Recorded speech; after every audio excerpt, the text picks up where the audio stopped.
controller into the old 3D robotics.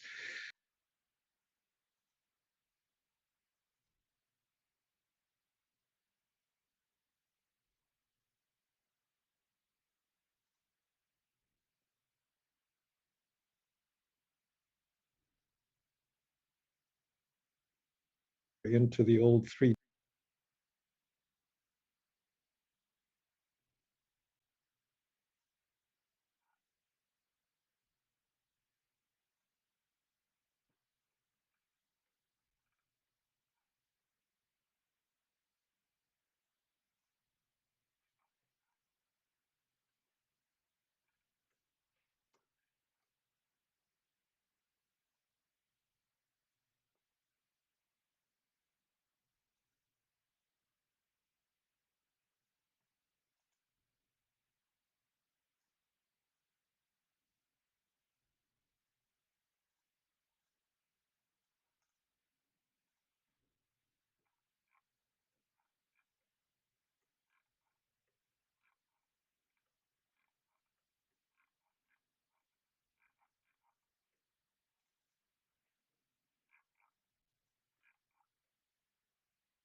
All right. Has everybody had a chance to go through the Zora workflow and create their new style of account? Anybody need a few more minutes? It's I'm very still quick. messing with stuff, but you can start. Okay. All right. Yeah. So the prompt is simple. You read the article and it's sort of rationale for why it's doing this new type of account. So basically, your reaction to the actual workflow and sort of like a critical response to it. So maybe I can kick things off. So I already did have a Zora account from before when I was exploring various NFT platforms. And at that point, it was a regular account that you can still do, which is just sign in with MetaMask, like on OpenSea or anywhere else, create your NFTs. This one, I had to use a new email. And looks like the main differences are you cannot change the password. It gives you an account key that you can back up and use elsewhere. And it seems to create an associated ETH address. So looks like a hosted wallet to me. And the main feature is you can do zero fee mints as well as like paid mints. And the idea is that it's not that it's gasless transactions or a free account. It's that the community helps you pay for mint. So you put something up.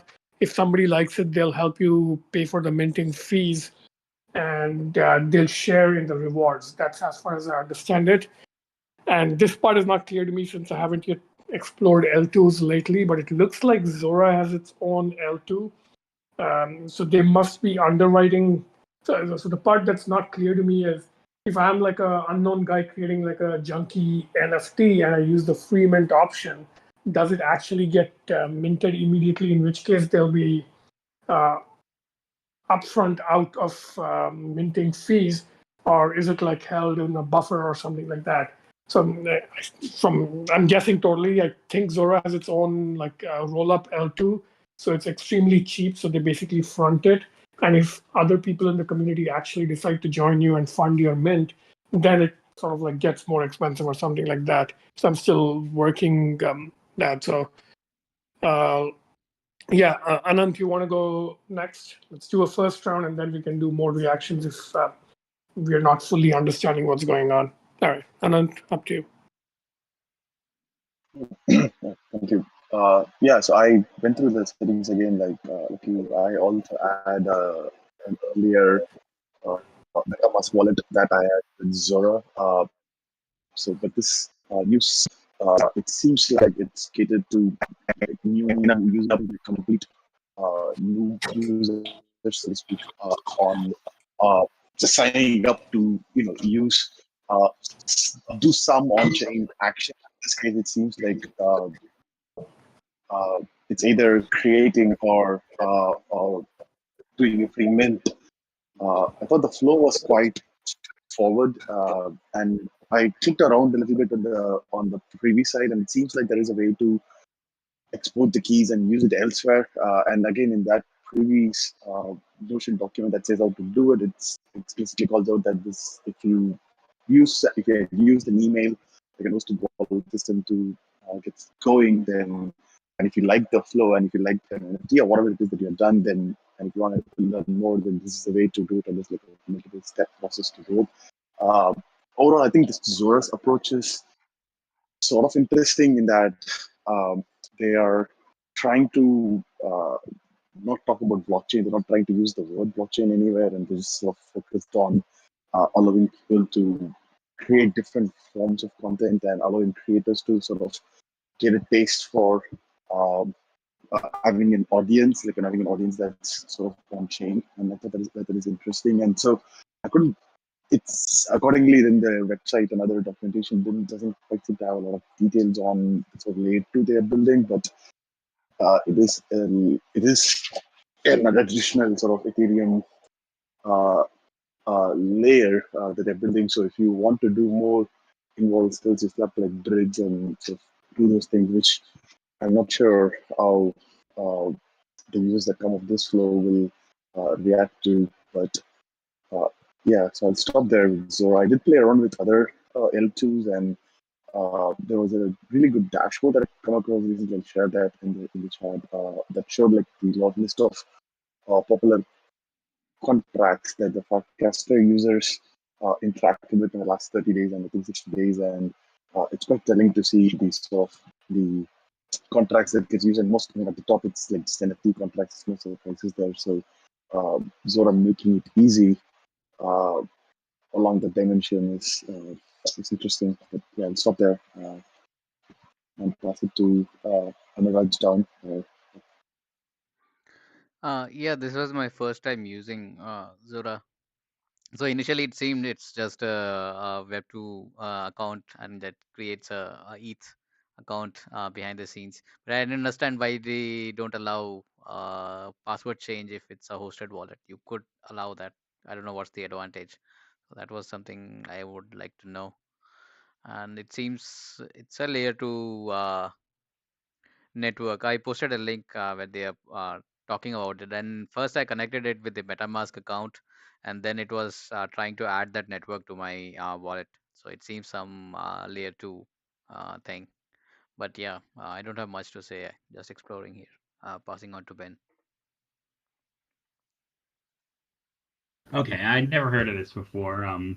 So it looks like it's a layer 2, but I haven't read anything on what the actual bridge looks like. So it could just be a, I don't know if you know what Blast is, but it's just someone created, or some group created an L2, but it was really just a multi-sig wallet.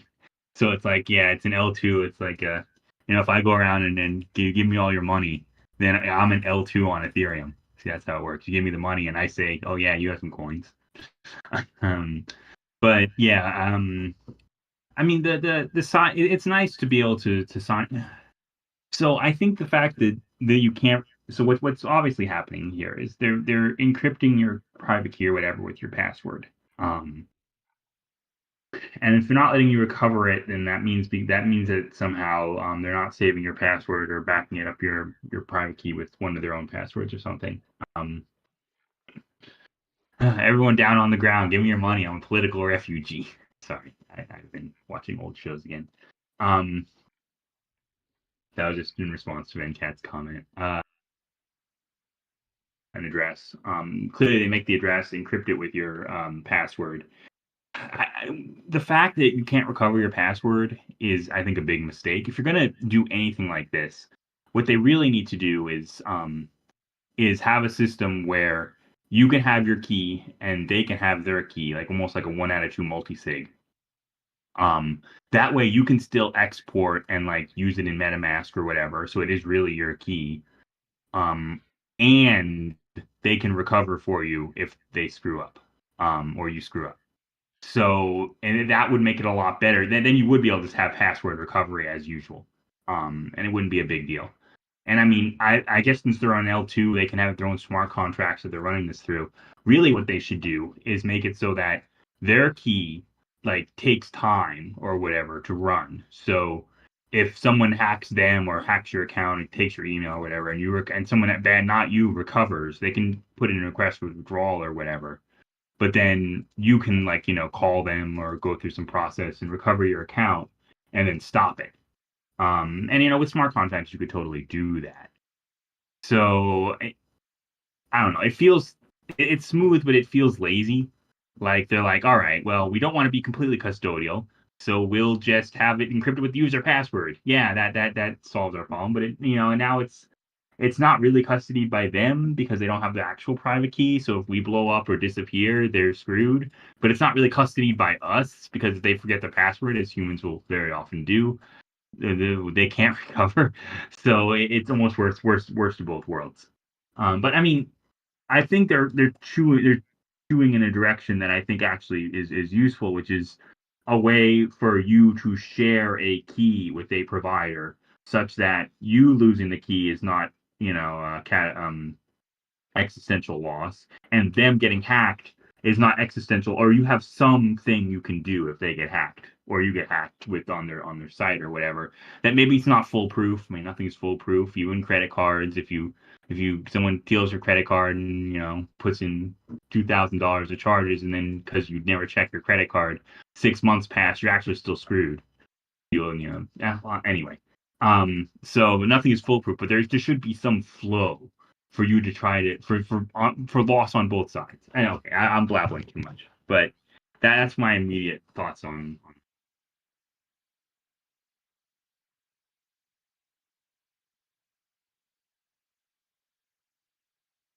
Sachin? Oh, sorry. Um. Yeah. I've been seeing a lot of Zora activity on Farcaster. Wondering what that was about. Yeah. I guess. Yeah. I mean, I didn't look much at. I guess everybody else talked about it worked, and I was looking at all the content that is available, and it's interesting how a lot of the NFTs seem to be tied to like some real world event that happened. So it's like if you don't have context, then the sort of like explore page doesn't make much sense. And NFTs that don't have any particular context seem kind of useless because it's just like images are so easy to produce now. It's like there's no value in like the image itself. So I wonder if it's like so I don't understand why NFT like or like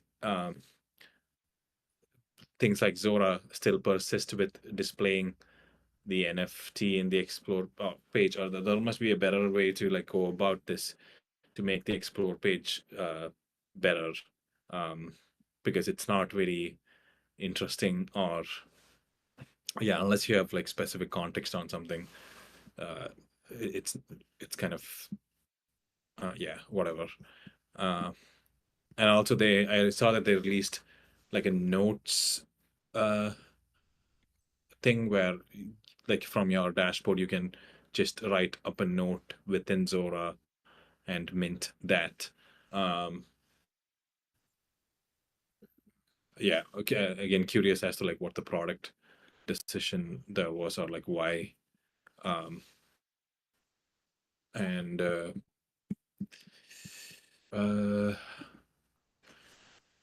yeah, and also yeah, just playing around, and yeah, it seems like you can Zora is an L2, and you have the option to like bridge to Zora within once you have connected your wallet, or if you want to like mint a specific thing that is that you can only mint in Zora, I think. Then you have to like bridge. Anyway, that's just my comments. Venkat, back to Venkat. Yeah, so floor's open, and another sort of like a side prompt. If you're still on the site, if you click on the blue sphere to the top left, you'll get to the main feed, which has like the regular scrolling feed of like things people have minted, and you can look at what you can do there. You can mint other people's stuff, and I guess check out the social minting process. So I think if you're the first person to mint something, you get rewards or something low. So I haven't yet looked at that part, like how zero fee mints actually show up for other people. So we should probably like maybe after this call, we can try an experimental offline zero fee mint and see what happens. Like one of us starts zero fee mint and other people mint it. How does that work? Let's see. But somebody has to pay it at some point, right? I think the platform pays some part of the fee, but it might be very cheap if it stays on the Zora L2 and is never bridged. Because if they're doing like roll-up based L1 security, it could be very cheap to the point that they're just eating the cost. I don't know. So we'll have to find out. Let's see. Oh yeah. I think there's two distinct motives here. One is account abstraction as a form of security, so recovery through social mechanisms and stuff like Ben was talking about. And I don't think that's currently an objective for these guys.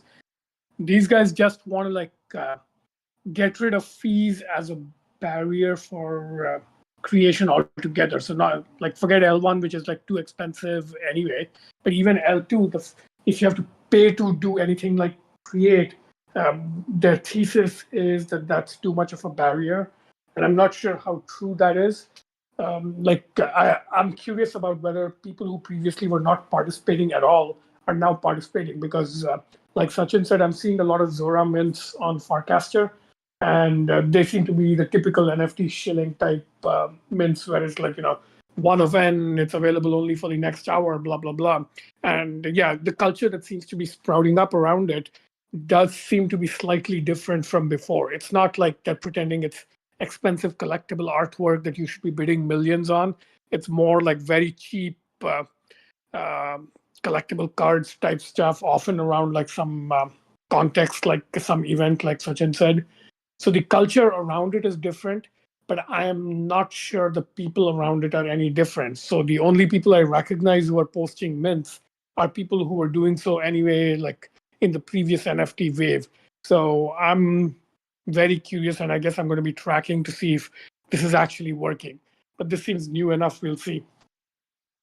All right, further questions or further comments? What else is unclear to you that we should try and figure out together at some point?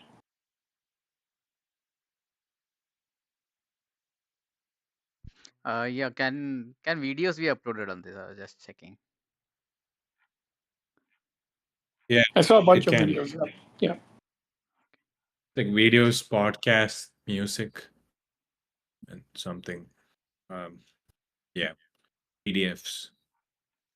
And you can do up to 25 items per upload, looks like. So that might be like 25 things in a single homogeneous collection, like cards, or maybe 25 bits of assets that form like a larger heterogeneous thing, like, I don't know, a whole TV show of short clips of videos, maybe, I don't know.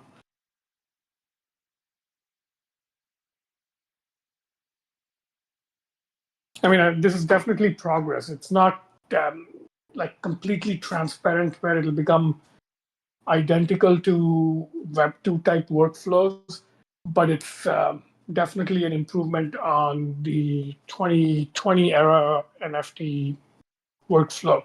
But actually, here's another prompt. Do you think it's actually a good idea for this workflow to eventually become indistinguishable from Web2 workflows, or is that a bad idea? Like, should it be clear that you're now participating in a different kind of ecosystem with like economic activity layer to it? Like, I personally think it's a bad idea to like just try to like fully emulate Web2 workflows in an indistinguishable way. Well, a question I would ask that to that in response to that is, what do you mean by a Web 2 workflow? Do you mean like Facebook or Twitter, Citra 2012, or like Substack? Because there's very see a lot of the stuff about like spending money, fees, microtransactions. A lot of that would go away. I mean, like Substack, you pay money for Substack. So and the people obviously don't seem to have a particularly huge problem with that. There's Substack's pretty popular now. But I mean, all this chain stuff, you can wrap that in such a way that it looks like you're just paying for Substack. Say, I mean, now of course, chained fees are depend on transaction and so on, but that's an old problem. If you look at how like internet service providers used to work, there used to be unlimited plans where they weren't actually unlimited. But for 99.9% of the people, they'd pay 10 or whatever dollars a month, and then you let them do whatever, and they're almost certainly overpaying. So if they actually paid bit by bit for each individual thing, they'd be paying less than just paying you some lump sum. So you can just do that.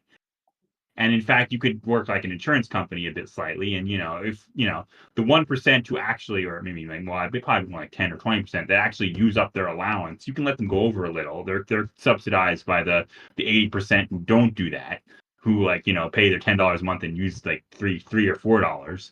And, the one guy who uses 100,000 sort of wrapper, like a subscription wrapper, I think it's not been tried enough. If people want to pay, and this really comes down to people really hate paying microtransaction fees. I mean, getting ETH is yes, it's a pain. But if you're like running a centralized service, I'm not sure why you can't they can just like, accept credit card payments, and then give you virtual ETH that they can use on chain. And yeah, you might have to be, running a bit like an exchange, so you might have problems to try to withdraw, like, out of regulation stuff.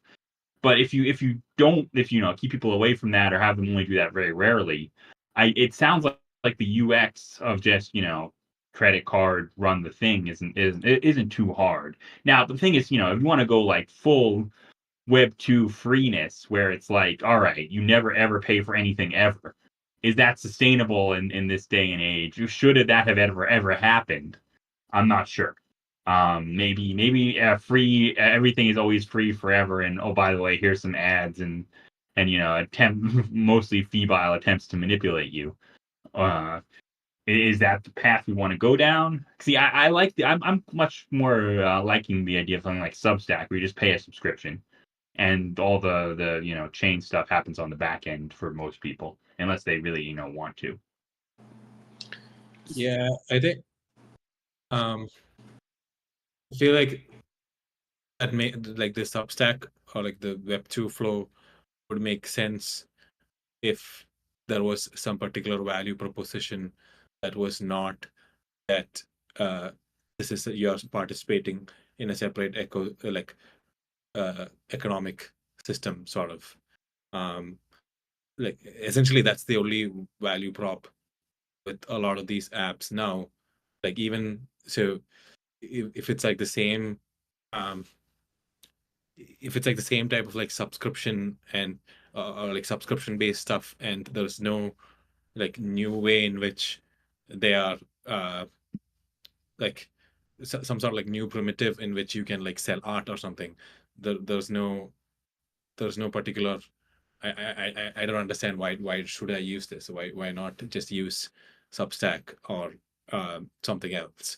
Like right now, I feel like a lot of people put up with or at least used to put up with the bad UX because of this sort of impression that you are sort of part of a separate ecosystem in some way. Now that's getting abstracted away, and that's great. But then, like, I don't see any value prop that is separate from that at the moment.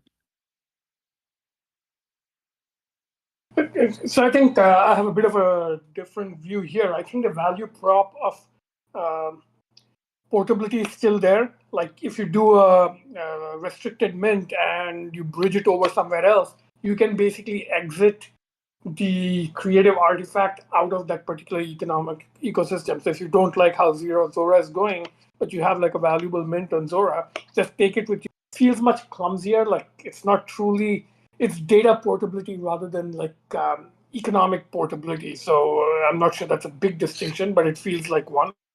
The other piece of it is there is genuine trustlessness here, as well as like choice over, I don't know, what kind of like economic society you want to live in. Like with Substack, one of the things that bothers me is the 10% fee is actually very significant, and effectively this kind of like subsidization does happen. So if it's like if you're making, I don't know, $100,000 from your newsletter, 10% is $10,000, and that's way more than you would pay if you had like a similar newsletter on MailChimp that you just paid upfront mailing list fees for. Now, there's two justifications or rationalizations for that. One is it's just much more convenient to have like a vertically integrated platform and have them manage everything. And maybe that's worth $10,000 in commission fees for you for a $100,000 revenue base. And the second rationalization is maybe you think, and I think I fall more in this camp, which is even though they're like way overcharging me for hosting what's basically just a paid newsletter, you could argue that it helps support lesser known writers. So people who are just coming up, people with very small subscription bases, very poor people for whom like a paid newsletter on MailChimp might be like unaffordable and they won't write at all. That is kind of like a cross subsidy. The problem with the second argument is now you have to trust Substack to be an honest broker in an ecosystem where they are in fact using the excess fees from larger creators to subsidize smaller creators. And you kind of have to trust their politics and judgment. And already it's clear that most people don't. Like Substack is getting a lot of fire for like platforming Nazis and things like that. So without commenting on the actual politics of like Substack's editorial leanings, like who they give their big special deals to and the big names they try to get on board and things like that, it's clear that this is not a theoretical concern. It's already clear that if you trust a third party to do the basically redistribution of income function, which is a government function, it's probably not going to ever work out for everybody. Like you might be happy with the way Substack is doing it, but it means your political opponents will not be. So I don't think there's a way within the Substack wrapping model to do this, to make the politics of the platform more pluralistic. This is not a UX thing. Like even if the UX is indistinguishable, this is something that would come out in the narrative around the platform. Like I think something like the Zora thing could be set up so that if you don't want to support, I don't know, right-wing people or left-wing people, you can like set up your mints in your own social network. So you're mainly subsidizing other people who are politically aligned with you, and you're being subsidized by them. And the platform itself, it'll still have a trusted third-party role to play, but it'll be much smaller, and it will not be an editorial role of the sort Substack is playing. And the other piece of it is, yeah, the exit is cheaper to other ecosystems, and just the raw fee structure, like how much they keep for themselves for just the infrastructure, that I suspect it'll be easier to like that to be market rational. Like right now, Substack has effectively a monopoly and nobody's there to challenge their 10%. There's like, Ghost and Beehive and others that I think give you slightly better fee structures, but effectively it's like a distribution monopoly. So if you really want to be noticed, you have to be on Substack and like pay their fees, right? So I think this kind of model might offer better things, but maybe I'm wrong. Maybe a kind of affiliate scheme. So yes, you can like create layer and layer of that, but it still is like at some level you're trusting everything to their political judgment. I don't know. So how does the exit from the network? So the mints are on the Zora network, and then if you want to move to some other network, then how will it work? Right? Is it going to I think it'll be accurately just regular. Yeah, I think you'll just bridge to mainnet. The actual contract is probably just the standard 721 contract, and it would just become a regular NFT. I think. I don't see any reason they would do it differently. I mean, this is how OpenSea works with like Polygon mints and so forth. So the basic bridging mechanism for NFTs has already been around since the last wave.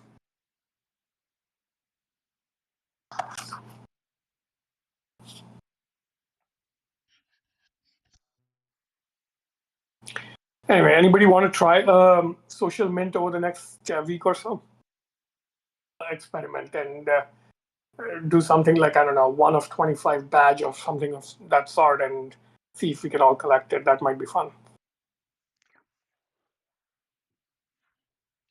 All right. Any other thoughts?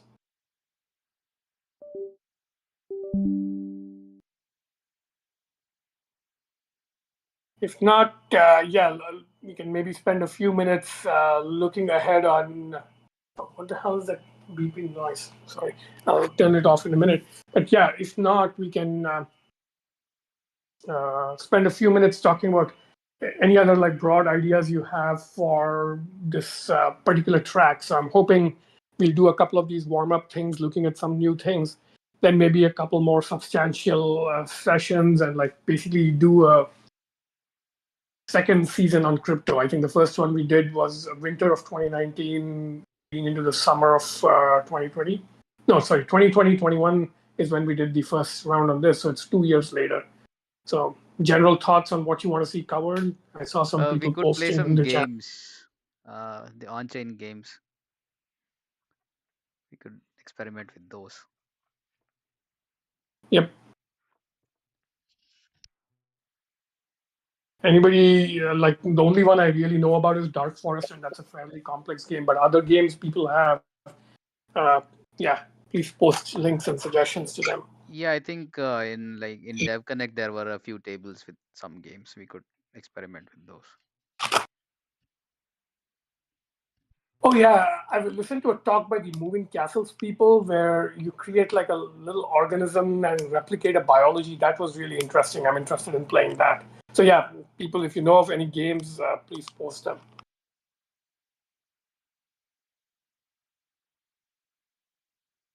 I'm also interested in doing a little bit more of like technical deeper dives. So one I'm interested in is this EIP 4337 account abstraction stuff, like what it means and how it'll work out. That maybe get into a little bit of that.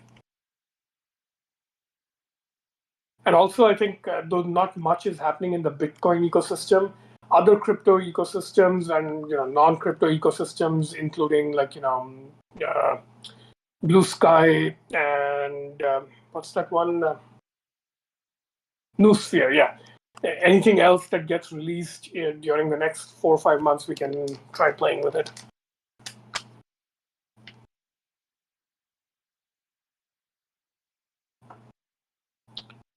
All right, any final thoughts?